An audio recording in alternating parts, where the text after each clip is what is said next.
46 years is a long time to wait for the truth. Long enough for a neighborhood to forget the details, for a family to grow old around an empty chair, for evidence to gather dust in a freezer while the world moves on. In February 1974, a Texas cheerleader named Carla Walker vanished from a bowling alley parking lot after a Valentine's dance. 3 days later, her body was found in a culvert. The investigation collected clues: a purse, a gun magazine, clothing stained with secrets, but the science to read them did not yet exist. Decades passed, detectives retired, the case went cold. Then, in 2018, a brother refused to let silence win. New technology breathed life into old evidence, and a family tree led investigators to a name they had heard before. When the arrest came in 2020, it shocked a community that had learned to live with unanswered questions. What happens when time finally speaks? Before we get into the story, drop a comment with your country and the time right now. The night begins ordinary. February 17, 1974.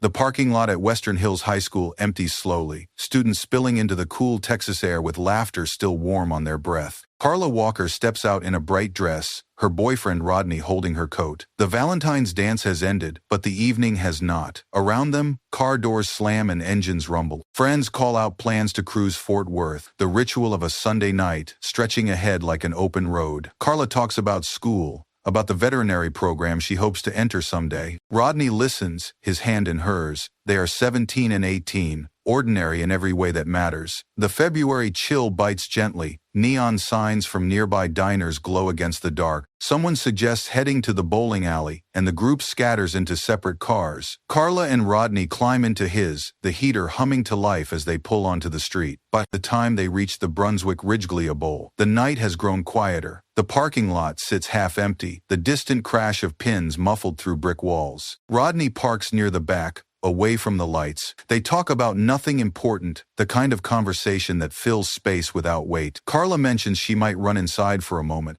The headlights dim, the engine idles. Above them, the sky holds its breath. The shadow approaches without warning. One moment, the world is calm. The next, the passenger door is ripped open with force that bends metal memory. A man stands there, his face a blur of intent. Rodney turns, confused, and the butt of a pistol crashes into his skull. Pain explodes, the world tilts. 3 clicks, Rodney hears them clearly through the ringing in his ears. The trigger pulled 3 times, each one a promise that does not fire. The gun is a .22 Ruger, cold and deliberate in the stranger's hand.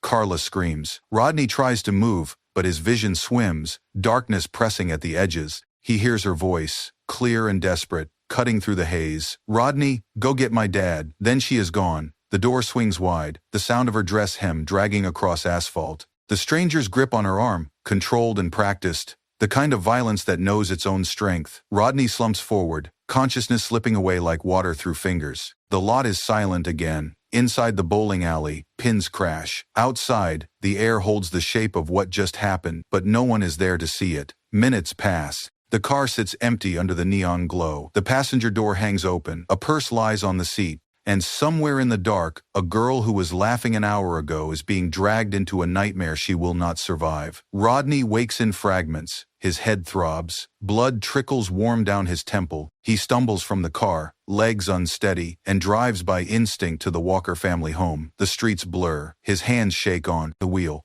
When he reaches their door, he pounds with both fists, frantic and bleeding. Leighton Walker opens the door to find his daughter's boyfriend on the porch, eyes wide with shock. Doris appears behind him, her hand rising to her mouth. Rodney tries to explain, words tumbling over each other. A man, a gun, Carla taken. The Walkers do not waste time with questions. Leighton reaches for the phone. His voice is steady as he speaks to the dispatcher, but his hands betray him, trembling as he writes down the details Rodney manages to give. Within minutes, patrol cars are moving through Fort Worth. Radios crackle with descriptions. Teenage girl, bright dress, taken from the bowling alley lot. Officers converge on the scene. Neighbors peer from behind curtains, sensing the shift in the night's energy. A search grid begins to form. Officers fanning out from the Brunswick Ridgeglia Bowl in widening circles. Rodney sits in the Walker living room, a towel pressed to his head. His memory of the attacker is partial, distorted by pain and shock. But he remembers the grip, the calm precision of the man's movements. This was not panic. This was control. Doris makes coffee no one drinks. Leighton paces, and somewhere out in the dark, Carla is alone with a stranger who pulled a trigger 3 times and did not flinch when it failed to fire. By 11 o'clock, the city knows a girl is missing. By midnight, fear takes root. Red and blue lights wash over the Brunswick Ridgely Bowl parking lot. Detectives arrive just after midnight, the mist beginning to build in the February air. They move carefully, flashlights cutting through the dark, each step measured and deliberate. The car sits where Rodney left it, the passenger door still open, a silent testament to violence. A detective kneels beside the vehicle, his gloved hands moving over the interior.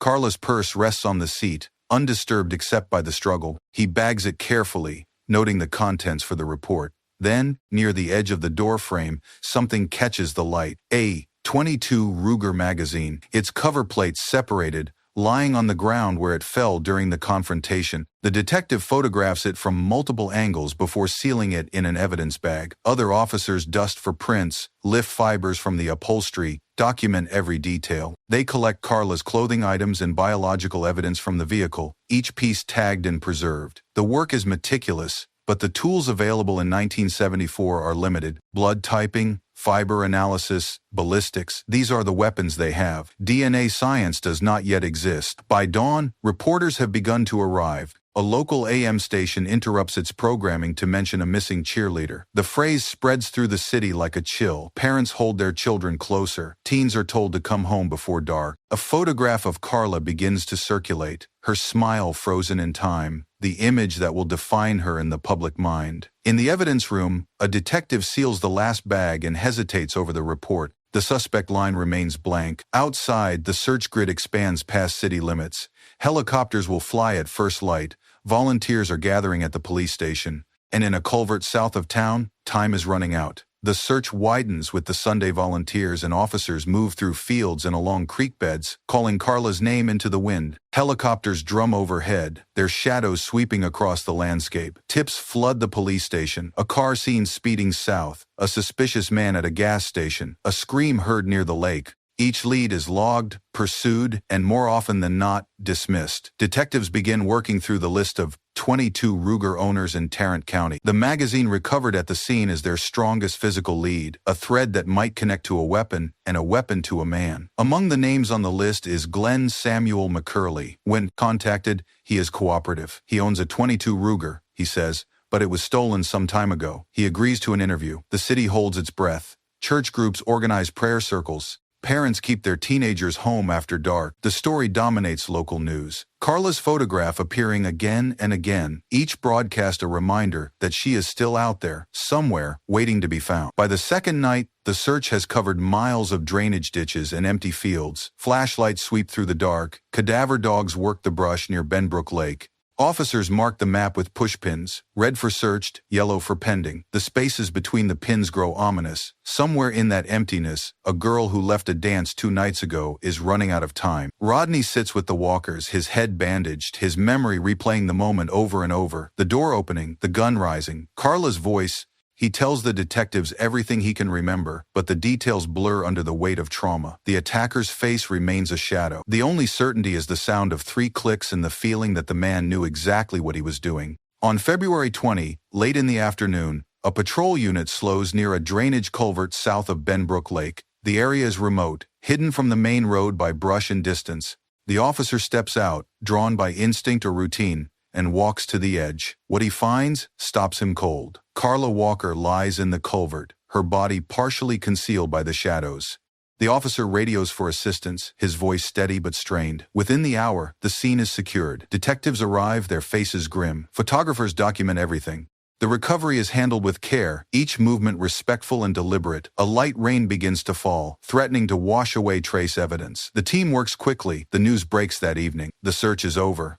The girl who vanished from the bowling alley parking lot has been found, but not alive. Vigils form in neighborhoods across Fort Worth. Candles flicker in the February wind. The Walker home fills with neighbors bearing casseroles and condolences, their presence a quiet wall against the unbearable. The scene at the culvert suggests premeditation. The location is secluded, known only to someone familiar with the area. Detectives photograph tire tracks, search for footprints, collect anything that might hold a clue. The body is transported to the medical examiner's office, where the real work of understanding what happened will begin. That night, The autopsy room lights burn late. The pathologist prepares for a task that is both clinical and deeply human. Outside, Fort Worth struggles to process the news. A cheerleader, a student, a daughter gone. The fear that had simmered since Sunday night now boils over. Parents demand answers. The police promise them. But promises are easier than results, and the clock that mattered most has already run out. The medical examiner's voice is steady, clinical, speaking into a recorder as gloved hands work under bright lights. The autopsy of Carla Jan Walker begins with external examination and moves inward, each finding catalogued with precision. The room is cold,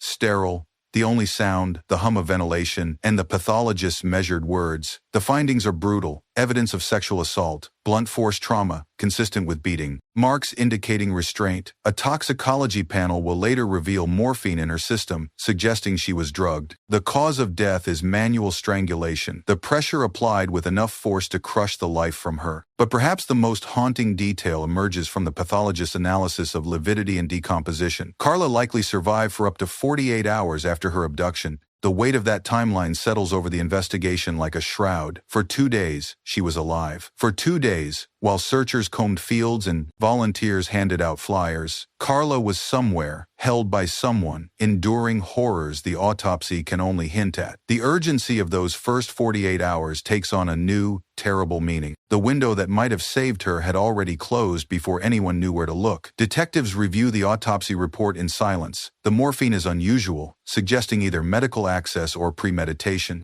The restraints indicate control. The location of the body, carefully chosen, speaks to someone who knew the area. Every detail adds to the profile, but profiles without names are just shadows.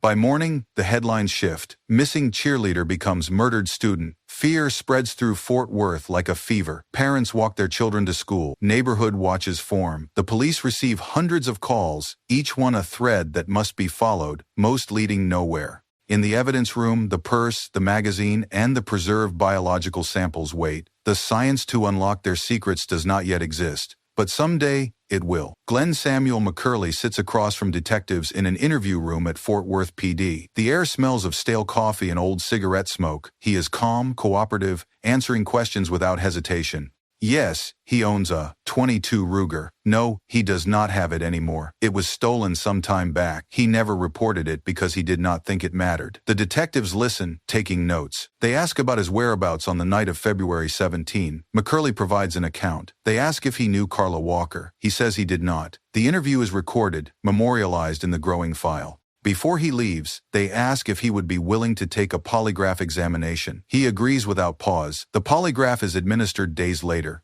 The examiner watches the needles trace their lines across paper, measuring breath and pulse, and the small electrical whispers of the skin. When the session ends, the result is noted in the file. No deception indicated. McCurley leaves the station a free man. The detectives move on to other names on the Ruger list, other leads that might prove more fruitful. The .22 Ruger magazine from the bowling alley lot remains a silent bridge between the scene and an unknown weapon. Ballistics experts study it, hoping it might connect to a recovered gun someday. But without the firearm, the magazine is just a piece of metal, a fragment without context. In the community, suspicion spreads like fog. People begin to wonder if the killer is someone they know, someone who walks the same streets and shops at the same stores. Trust phrase. Neighbors eye each other with new wariness. The phrase, "one of us," takes on a sinister weight. Weeks turn to months. The file on Carla Walker's murder thickens with reports and dead ends. Fresh cases demand attention. The investigation does not close, but it cools. In the evidence room, a metal drawer slides shut on a case stamped open, and the wait begins. Years pass in the quiet way that time erases urgency. New detectives inherit old files, flipping through pages that document a crime they did not witness. The evidence remains preserved in locked storage clothing, biological samples, the purse, the magazine, each item tagged and logged, waiting for a future that can make sense of it. Periodically, the case is reviewed. Tips still trickle in on anniversaries. A detective will pull the file, recanvass old witnesses, check if any new forensic methods might apply. But DNA technology, though emerging in research labs, is not yet a tool available to local police departments. Blood typing and fiber analysis have taken the case as far as they can. The biological samples sit in a freezer, potential energy stored against a day when science catches up to need. Chain of custody logs are meticulously maintained. Every time the evidence is accessed, a signature is added, a date recorded. The decision to preserve everything, the dress, the bra strap, the swabs, becomes the invisible backbone of what will one day be possible. But in the late 70s and through the 80s, no one knows that future is coming. They simply follow protocol, document carefully, and hope. The Walker family endures. Birthdays become remembrance days. Carla's room remains largely untouched, a shrine to a life interrupted. Leighton and Doris age around the absence, their grief a constant companion. Jim Walker grows up in the shadow of his sister's death, her memory both a wound and a call to vigilance. He refuses to let her name fade. In Fort Worth, the case becomes a cautionary tale. Parents tell their teenagers about Carla Walker when they ask to go out late. Memorials are held. Her photograph appears in retrospectives about unsolved crimes. The story is kept alive not by progress, but by refusal to forget. Decades turn, the world changes, technology advances, and in a freezer in the evidence room, a bra strap waits to speak. Through the 90s and into the new century, the case flickers back into public awareness at milestones. 20 years, 25, reporters seek out the Walkers for anniversary articles, asking the same questions in different words. Leighton and Doris sit for interviews, their faces lined with time, but their message unchanged. Someone knows something, and justice is still owed. Rodney McCoy lives quietly with his own memories. He has moved on in the ways a person must to survive, but the night at the bowling alley never truly leaves him. In interviews, he speaks carefully, his words weighed by years of retelling. The guilt of surviving, of waking up when Carla did not, is a scar he carries without complaint. Archived newspaper clippings and broadcast tapes document the case's place in local memory. Occasionally, detectives revisit the file when a violent offender is arrested elsewhere, wondering if patterns might align. Names like Kenneth Granville surface in speculation, but no charges result. The suspect pool expands with every rumor, then thins when evidence fails to connect. True crime shows begin to feature cold cases, and Carla's story appears among them. Talk radio hosts debate unsolved murders, listeners calling in with theories. The rise of internet forums brings new attention, amateur sleuths dissecting old reports and proposing suspects. Trust in old investigative methods erodes as technology proves what was once thought reliable polygraphs.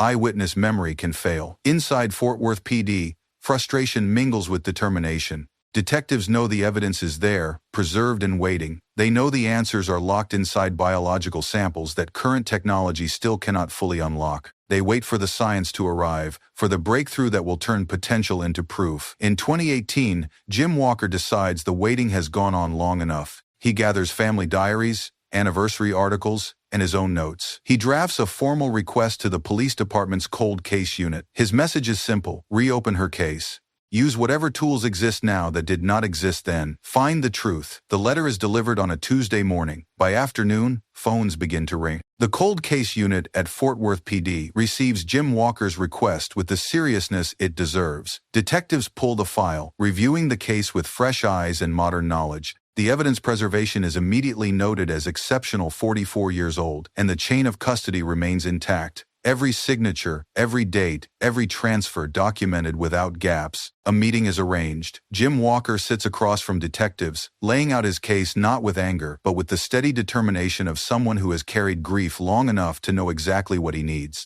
He speaks about his sister, about the family's endurance, about the promise of new technology he has read about in news stories. He asks for one more chance. The BICT department agrees. The case is officially reopened. The preserved clothing and biological evidence are cataloged once more, then carefully packaged for transport. The destination is Othram Incorporated, a laboratory specializing in forensic genealogy and the recovery of DNA profiles from degraded samples, the kind of samples that have been frozen for decades. The submission includes the bra strap, the item most likely to hold usable biological trace. Along with it, detailed reports from 1974, photographs, and the full chain of custody documentation. The lab acknowledges receipt.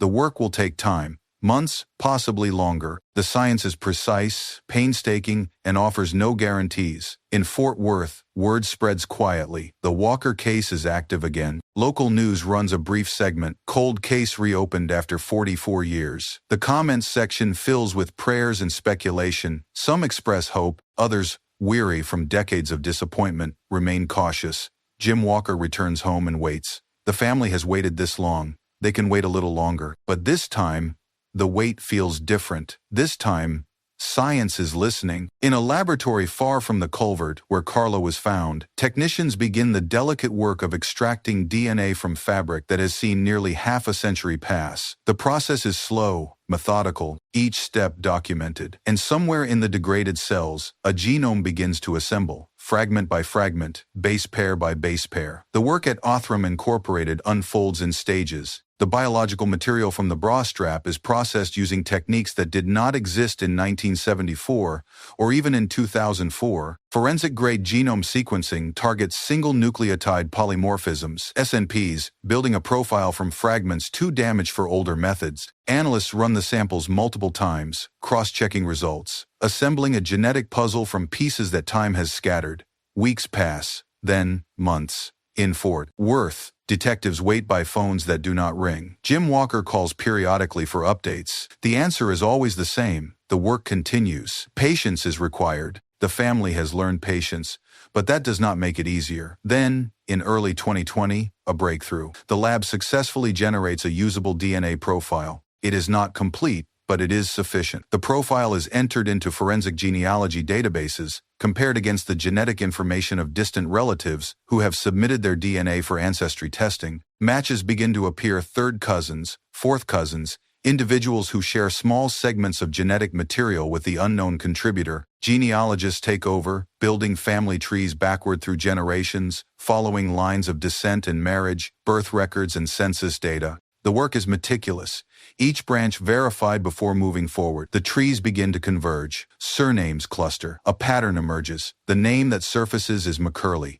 Detectives pull the old file, flipping to the interview notes from February 1974. Glenn Samuel McCurley, Ruger owner. Gun reported stolen. Polygraph passed. The man who walked out of the police station 46 years ago, cleared by the technology of his time, is now at the center of a genetic web that did not exist when he sat in that interview room. The genealogical link is strong, but it is not enough for an arrest. The science points to a family, not an individual. What is needed now is a direct comparison DNA from McCurley himself. Detectives begin planning a careful, lawful approach. The case that has waited decades will wait a little longer, until every step is documented, every procedure defensible. A surveillance plan is drafted. The name McCurley moves to the top of the file. Summer heat settles over Fort Worth. Investigators begin discreet surveillance on Glenn Samuel McCurley, now in his mid-70s, living quietly in a house that has known his presence for decades. The approach is careful, methodical. They watch his routines, document his movements, and wait for an opportunity that will hold up in court. The opportunity comes through household trash. In Texas, as in most jurisdictions, garbage placed at the curb for collection is considered abandoned property, accessible without a warrant. Officers retrieve a bag from McCurley's trash, handling it with the same care they would give any piece of evidence. The contents are transported to a lab. DNA is extracted from items inside a discarded cup, tissues, anything that might carry cellular material. The profile is generated and compared to the crime scene DNA from Carla Walker's clothing. The results come back with statistical weight, a match. The genealogical theory is no longer theory, it is science. Detectives approach McCurley directly, seeking cooperation. They explain that they are revisiting old cases, that technology has advanced, that they would appreciate a voluntary DNA sample for exclusionary purposes. McCurley agrees. A buccal swab is collected from the inside of his cheek, the process witnessed and documented. The sample is sent for analysis. Days later, the confirmation arrives. The DNA from the cheek swab matches the DNA from the trash, and both match the DNA from the bra strap recovered in 1974. The statistical probability is overwhelming. The chain from crime scene to suspect is complete. This is the midpoint, the moment when the past and present collide. The man who claimed his gun was stolen, who passed a polygraph, who lived 46 years without consequence, is now undeniably linked to the evidence that time preserved. The old interview takes on new meaning. The stolen gun becomes a story that no longer holds. Prosecutors review the case. The evidence is strong. Warrants are drafted. Within weeks, a judge signs the arrest order. The wait is over. Justice, delayed by nearly half a century, is finally in motion. Detectives prepare to close a circle that has been open since 1974. September 2020, a gray morning, the kind where the sky holds rain without releasing it. Patrol cars pull up outside Glenn Samuel McCurley's residence. Officers approach the door, warrant in hand. Neighbors watch from porches, Sensing the gravity of the moment, McCurley is taken into custody without incident. He is 77 years old, moving slowly, his expression unreadable, handcuffs close around his wrists. A camera from a local news crew captures the moment, the footage boa that will loop on television screens across Texas that evening. He is transported to the Tarrant County Jail and booked on a charge of capital murder in the death of Carla Jan Walker. The probable cause affidavit details the DNA evidence, the genealogical investigation, the direct match confirmed through lawful collection. It is a document decades in the making, every line supported by science and procedure. During the booking process, investigators execute a search warrant on McCurley's home. They move through rooms methodically, looking for anything that might connect to the 1974 crime. In a concealed location, they find a .22 Ruger.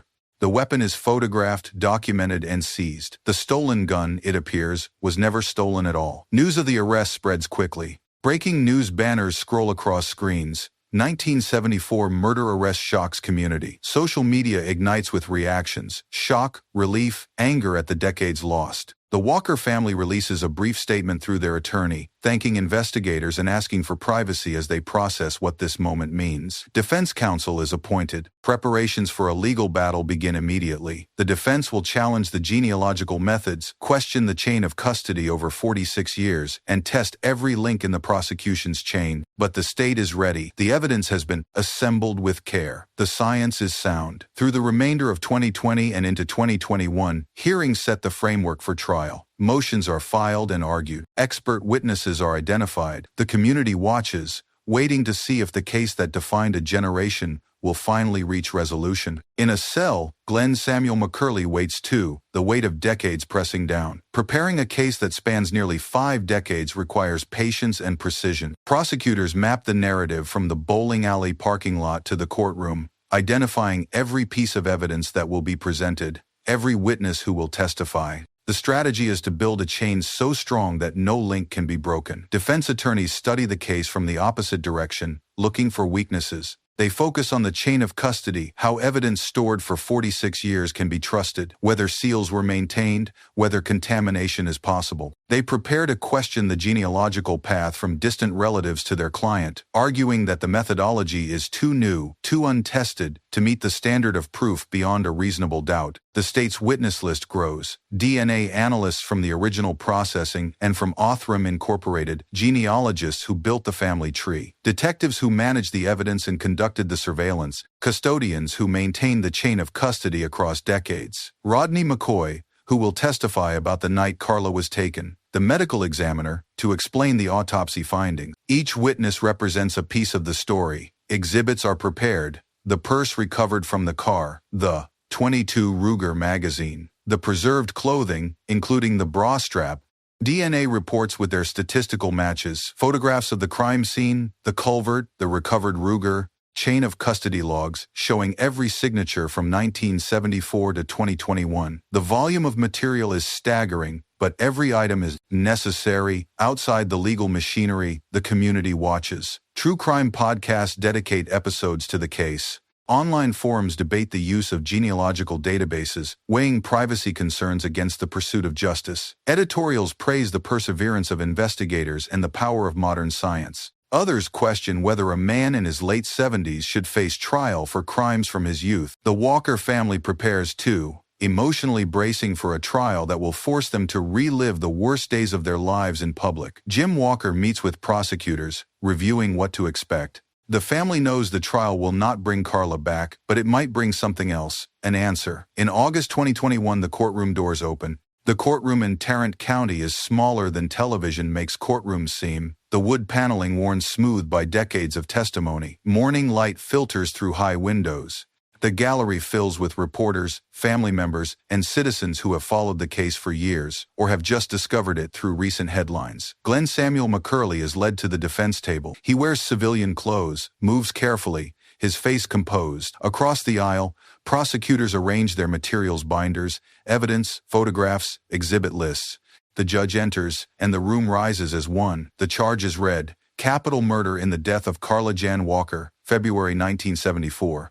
The defendant enters a plea of not guilty. The machinery of the trial begins. The state's opening statement is direct, laying out the sequence of events with cinematic clarity. A Valentine's dance, a parking lot, a door ripped open.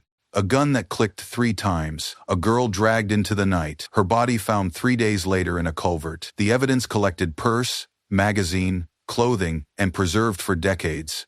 The emergence of DNA technology, the genealogical search, the trash collection, the cheek swab, the match, the recovered gun that was never stolen. The defense's opening is more cautious. They acknowledge the tragedy of Carla Walker's death, but question whether the state can prove, beyond reasonable doubt, that this defendant committed the crime. They point to the passage of time, the potential for contamination, the novelty of genealogical methods, and the limitations of memory after 47 years. They promise to test every assumption. Exhibits are pre-admitted after brief arguments. The prosecution cues their witnesses. The first will be Rodney McCoy, the man who was there when it happened, who carries the night in his memory like a scar. The court takes a brief recess. In the hallway, the Walker family holds hands. Jim Walker's jaw is set. Leighton and Doris, now elderly, sit close together, their grief a presence in the room. When court reconvenes, the clerk calls the first witness. Rodney McCoy rises from the gallery and walks to the stand. He places his hand on the Bible, swears to tell the truth, and takes his seat. The prosecutor approaches. The room leans forward. The story is about to be told again, this time under oath, with consequences. Rodney McCoy's voice is steady but quiet, shaped by decades of retelling. He describes the Valentine's dance, the decision to drive to the bowling alley, the ordinary feeling of that February night. Then the moment that split his life in two, the passenger door yanked open, a stranger's face, the gun rising. He hit me with it, Rodney says. Across the head, I heard 3 clicks, the trigger, 3 times, but it didn't fire. The prosecutor asks him to describe what happened next. Rodney's gaze drifts, not evasive but inward, accessing memory. Carla screamed. She told me to go get her dad. Then he pulled her out of the car, and I passed out. Photographs from 1974 are displayed: the parking lot, the car, Rodney's head injury documented at the hospital. The prosecutor asks if he got a clear look at the attacker. Rodney shakes his head. It was dark. It happened fast, but I remember how he moved, controlled, like he knew what he was doing. The detail lands with weight. The medical examiner's belief that Carla survived up to 48 hours suggests the attacker was methodical, not impulsive. Rodney's observation aligns with that profile. On cross-examination, the defense probes gently, respectfully. They ask about the darkness, the trauma, whether Rodney can be certain of details after so long. He admits what he cannot remember clearly but holds firm on the core facts: the gun, the clicks, Carla's words, the force with which she was taken. When Rodney steps down, the gallery is silent. Some viewers watching online post in real time, "Innocence lost. Hold him accountable." The emotional temperature of the trial has been set. The prosecution moves to the next phase, the evidence itself. Custodians are called to the stand, men and women who manage the chain of custody over decades. They bring logs, photographs of evidence, seals, records of temperature-controlled storage. Each signature is verified, each transfer explained. The defense watches closely, looking for gaps. They find none. The purse is displayed. The .22 Ruger magazine, its cover plate still separated after 47 years.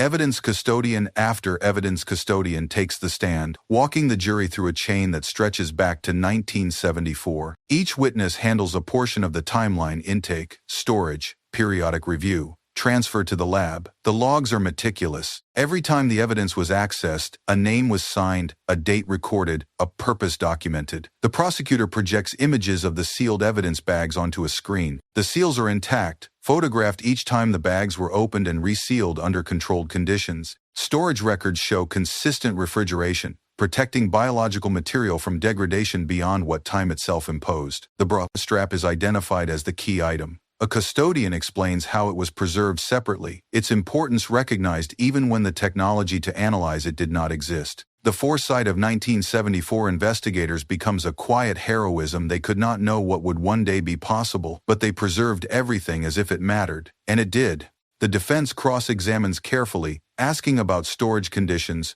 temperature fluctuations, potential access by unauthorized personnel. The custodians answer with confidence. The records are complete. The protocols were followed, contamination safeguards were in place. One key revelation emerges during testimony. The biological trace on the bra strap, though degraded, proves sufficient for modern sequencing. The prosecutor lets that detail settle. What was once considered too little is now enough. Science has caught up to evidence. Outside the courtroom, reporters live tweet the proceedings. Meticulous preservation saves decades-old case, one writes. The thread fills with reactions, praising the investigators who maintained the chain and the scientists who extracted meaning from fragments. By late afternoon, the chain of custody phase is complete. The evidence has been authenticated. The court can now hear what the evidence says. The judge calls a recess until the following morning, when the forensic scientists will take the stand. The Walker family exits through a side door, away from cameras. Jim Walker pauses at the threshold, looking back at the courtroom where his sister's story is being told with the weight of law behind it. He nods once, then leaves. The forensic scientists enter the courtroom like translators, bringing a foreign language into English. They are here to explain how DNA, degraded by time and exposure, can still speak with clarity. The lead analyst from Othram Incorporated takes the stand first, walking the jury through the process step by step. Degraded DNA, he explains, is fragmented, broken into pieces too small for traditional methods. But modern forensic-grade sequencing targets single nucleotide polymorphisms, SNPs, which can be read even from damaged samples. The bra strap yielded enough genetic material to build a profile, not complete but sufficient for comparison. The profile was entered into genealogical databases, compared against people who have voluntarily uploaded their DNA for ancestry purposes. Matches appeared distant relatives, third and fourth cousins, individuals who shared segments of genetic material with the unknown contributor. The scientist describes how genealogists then built family trees, tracing lineages back through generations, looking for common ancestors. The trees converged on a surname, McCurley. A second witness, the genealogist, takes the stand and presents the family tree as a visual exhibit. Lines connect names across generations, branches narrowing toward individuals alive in 1974 and living in the Fort Worth area. The methodology is explained in accessible terms. It is the same process people use to find biological relatives, applied to forensic evidence. Then came the direct confirmation. Detectives collected DNA from household trash, legally abandoned property. That sample was compared to the crime scene profile. A match.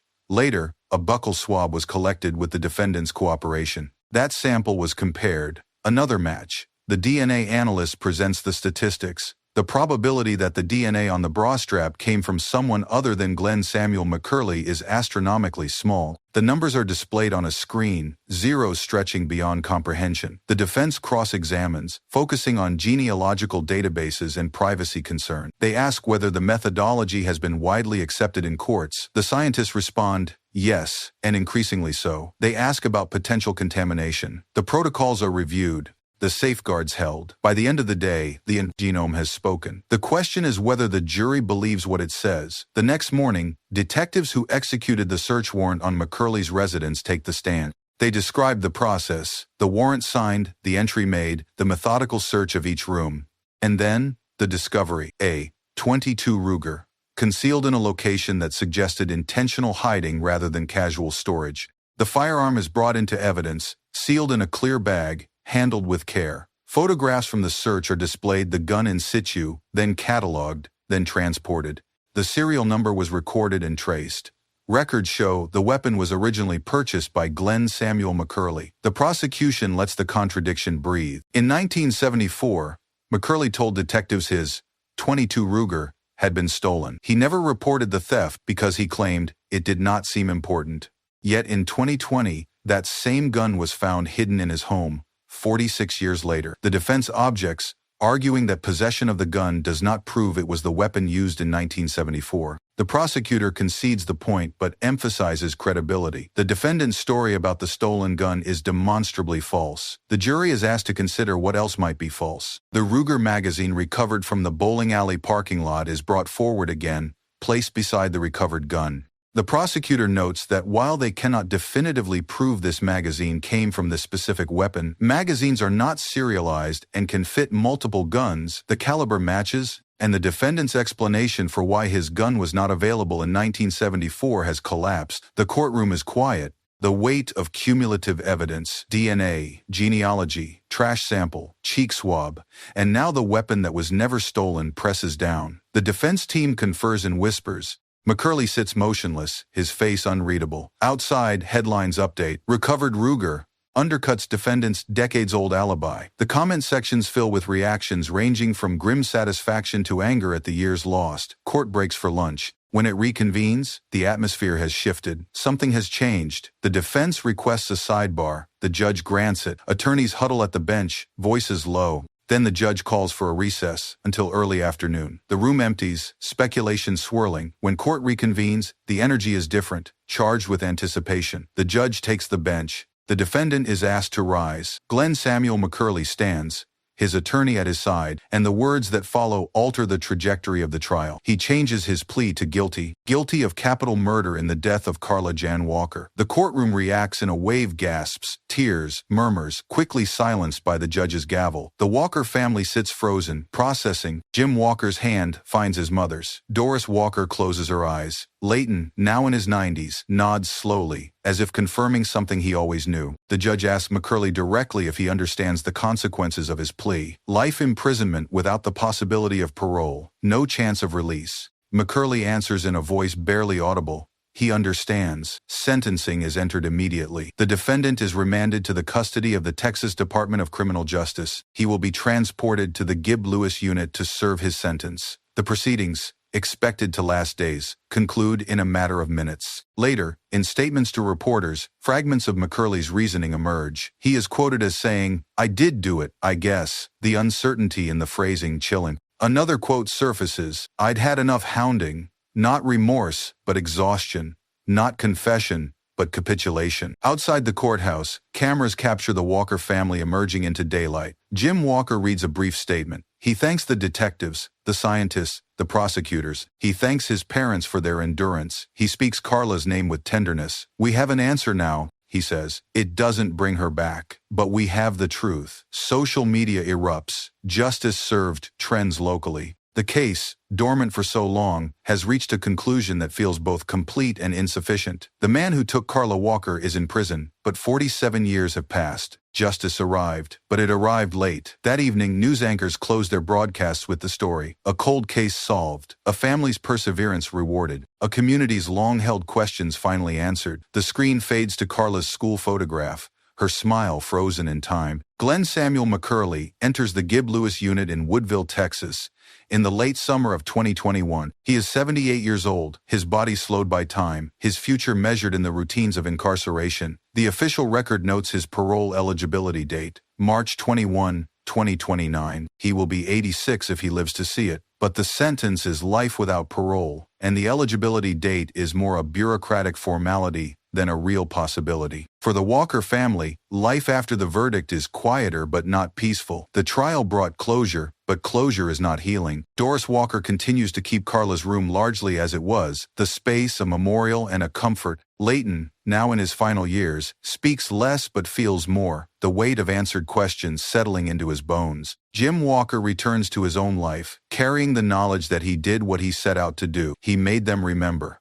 The months pass. The case fades from headlines but not from memory. True crime documentaries feature the story, emphasizing the role of forensic genealogy and evidence preservation. Law enforcement agencies study the case as a model for how to handle biological evidence when current technology cannot process it. Preserve everything, document meticulously, and trust that future science will catch up. Then, on July 15, 2023, Glenn Samuel McCurley dies in prison. The cause is not widely reported. He is 80 years old. The parole eligibility date he would never have reached becomes moot. The man who took Carla Walker in 1974 is gone, his death closing a chapter that the guilty plea had already sealed. The family is notified. There is no relief in the news, only a final punctuation. The case is truly over now, not by resolution but by biology. The debates that might have surrounded a parole hearing will never happen. The possibility of him walking free, however remote, is extinguished. At the Walker home, a candle burns beside Carla's photograph. The altar, built over decades, remains. Memory does not follow the calendar of courts or the rhythm of life sentences. It endures.